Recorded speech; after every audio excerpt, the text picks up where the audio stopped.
Alrighty. First things first. A character can 100% have Mary Sue energy and still be well written and interesting. I think the issue arises once the writers feel that the character can't demonstrate flaws or insecurities beyond a surface level. And yes, I believe most viewers find the perfect, overpowered, super nice protagonists to be quite boring. Guess what? They really are. People like to relate to characters and see characters reflect parts of the real world, and literally no one from the real world is perfect. The first times I saw the term Mary Sue tossed around was in the midst of my anime teen phase back in the ninth grade. Loved that. People were calling characters Mary Sues, and I finally realized why so many protagonists felt boring compared to side characters for me. There's this one type of character I can think of. He's your average guy, average height, doesn't get angry, doesn't get emotional at all, really.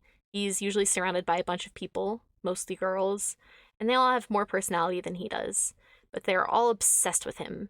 He's super nice, super generous, and never messes up. He can often have a random power that feels overdone or underpowered, but everyone in the show is still super obsessed with him.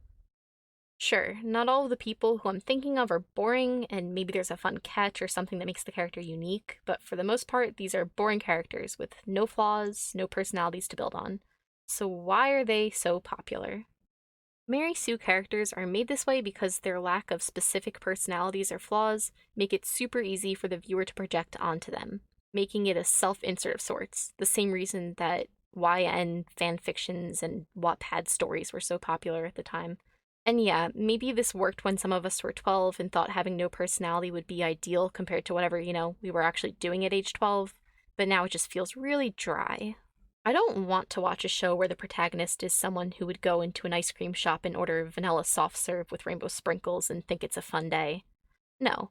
I want a protagonist who orders funky, chunky, mint choco dunky and gets extra fudge and then fights with their best friend who prefers peanut butter slammin' bammin' supreme. The point of a character, protagonist specifically, isn't to make them a blank slate for any viewer to project onto. Instead, they're supposed to be their own unique person who the viewer may find a trait or two to relate to, and perhaps learn a lesson from in a more abridged sense. This is why shows and movies have a plethora of characters. And yeah, I know there are other reasons why there are a lot of characters, but I'm holding on to this one. Most shows have a bunch of characters who, echoing reality, have different aspirations, fears, attitudes, even if there's overlap. This is always present, but it's clearest in cases like My Little Pony. Each pony has their own rump design, which is the official term. I watched a documentary, believe me. And this helps differentiate what character has what personality. It's the same with Ninja Turtles. Essentially, for children, writers are color coding the personalities of the characters, and it helps differentiate them.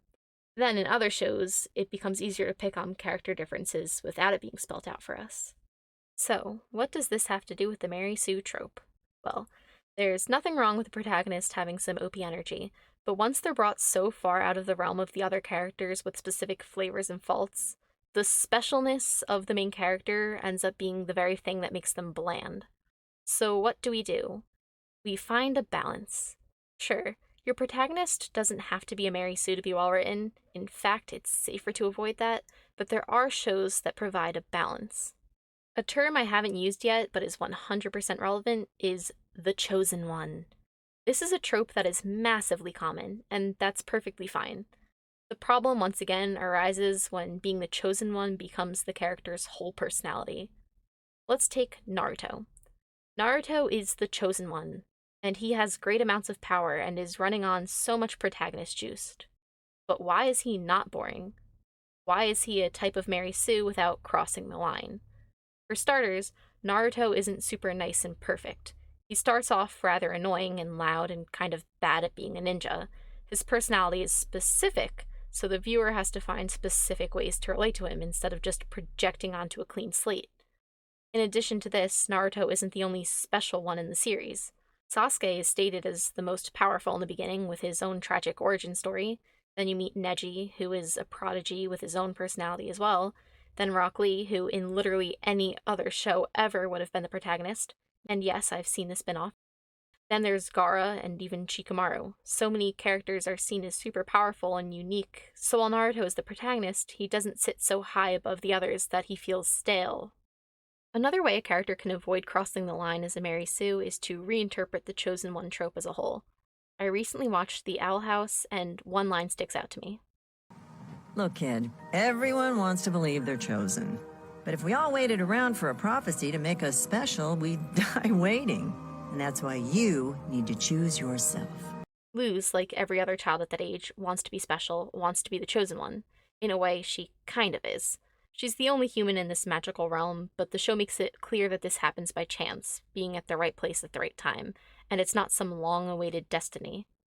Luz wants to feel special on a higher level, though, but Ida lets her know that everyone is the protagonist of their own story and has to forge their own path. And this is what happened, essentially. Luz is supposed to go back home, but makes the decision to stay, even if she's not meant to. She's created the position herself in which she is the only human in this world. It's not destiny, and they make that clear with how she struggles to pick up the magic. I think this was an important detail to add, because if Luz was the chosen one, I'd find her a lot more boring.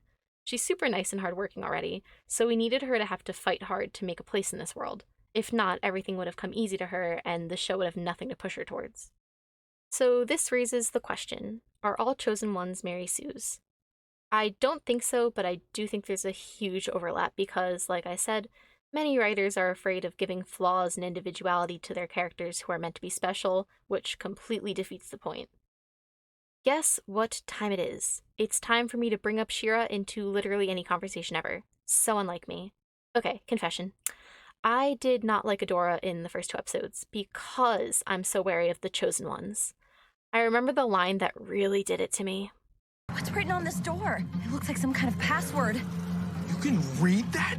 You can't? Yeah, this kind of mindset gets old. The whole, I'm special? I had no idea. It's that thing where the protagonist's whole personality is being the chosen one. I immediately changed my mind about her when I saw them in Thamor because you get to see her personality. That's why I think it's okay. Adora has flaws, has quirks, has her own story. Her being the chosen one is just something that's part of it. In fact, the show does a great job in creating a connection between Adora's personal story and the concept of her being the chosen one. Her personal story is that she was on the side of evil without knowing. Shadow Weaver's emotional manipulation has led her to believe that if she's not of use to people around her, then she has no worth. This is a dangerous sentiment that stays with Adora throughout all 5 seasons. You see Adora thrive on being the chosen one. The show even pokes fun at it, with Glimmer trying to activate the sword and then Catra dragging on Adora for being special. But there are darker tones to this as well. Adora loves being Shira because this has made her an indispensable part of the rebellion. She feels useful, which is exactly what Shadow Weaver has told her she needs to be. That's why when she breaks the sword at the end of season 4, Adora is met with a lot of internal grief. She hates not having a destiny, hates not feeling useful, and she conveys this in her weird 3 a.m. dream sequences. This is where her friends step in, and assure her that they like her as Adora, not just Shira. I love this detail because it connects one of Adora's main character traits with the fact that she's the chosen one. Her being Shira doesn't feel like an afterthought, which, I know it's a reboot, so I appreciate even more how deeply they delved into this. So yeah, they thought about this since episode 1, but do all shows think about it since episode 1? I think RWBY, from RWBY, was a bit of a Mary Sue towards the start of the series, but let me explain first.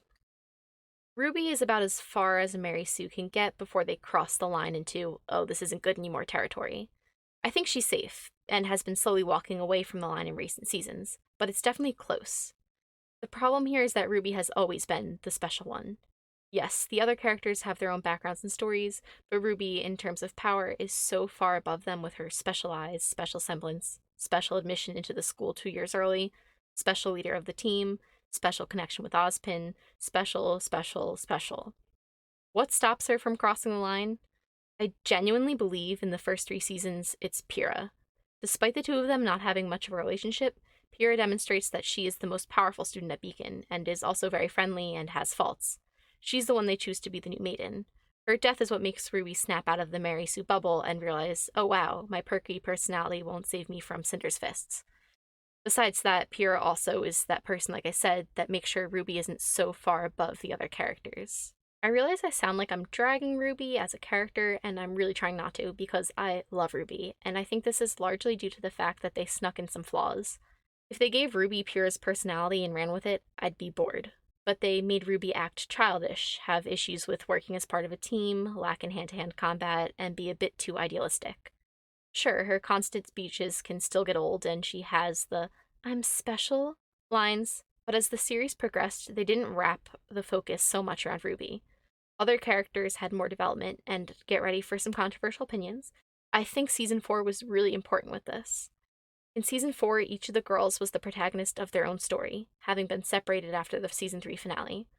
This helps solidify that the show is about 4 girls, not one, and it makes the moments that do focus on Ruby in later seasons feel less Mary Sue-ish and more like a shining moment for her. Ruby has Mary Sue energy, but she doesn't yet cross that line because of the precautions that the writers take. Most protagonists are chosen ones, to a certain degree, but how they get to this point and how they react can save them from being Mary Sue's.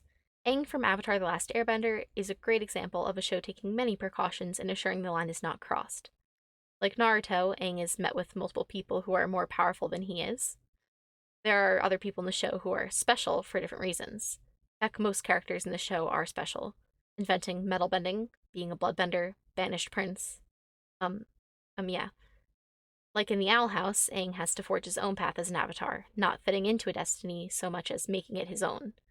Like in She-Ra, Aang is self-aware of being the chosen one, but in his case, he doesn't want to assume this identity.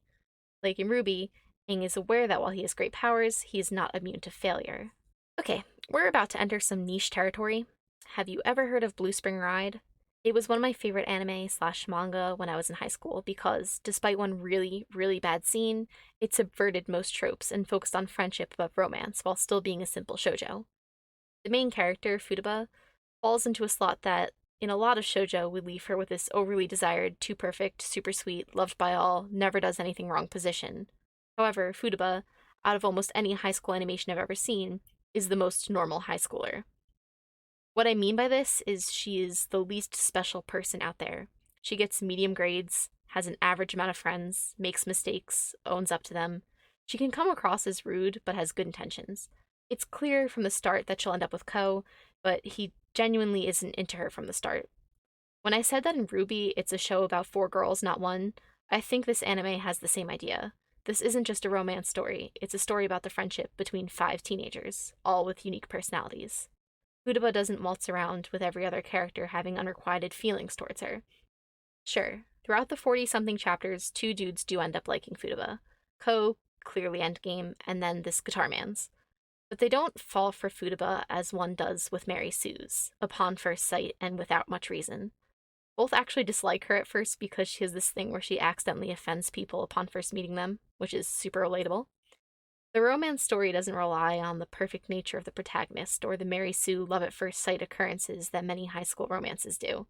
Instead, the writer worked on developing the friendships and relationships over time, which makes Futaba much more relatable than the perfect, overly kind, bland protagonists that many other stories have. I know my first time hearing the term Mary Sue came from discourse surrounding Ouran High School Host Club. This isn't really a fair jab for me to make because the whole show is satire regarding shoujo itself, and Haruhi is a Mary Sue, which, yeah, is the literal point. But shows that do this in a non-ironic manner are usually ones I can't sit through. One thing I haven't watched in years, so please take this with a grain of salt, is Fruits Basket. I remember caring so little about Tohru, who wakes up and gives the old, I miss my dead mom, but I don't need to process the emotions because having to process emotions would make me less perfect to the eyes of the viewer speech. Boo. Instead, she's happy literally all of the time. And once again, I don't remember, but I'm taking the guess that at least 2 dudes were probably in love with her. Which, okay, that's fine, but her personality is so... I need flaws. Writers need to realize that having a character trip once in a while and be like, I'm so clumsy, isn't a character flaw. That's a cheap way out. Okay, now that I'm done bullying the mega successful and well thought out anime from my parents' basement, I think that's enough. In conclusion, there's a difference between a character being special or powerful or the chosen one, and then them being a Mary Sue. The writer just needs to understand how effortless a Mary Sue's spot in the universe seems and find ways to subvert it. If the way they're special relates to their own character flaws and shortcomings, that's even better.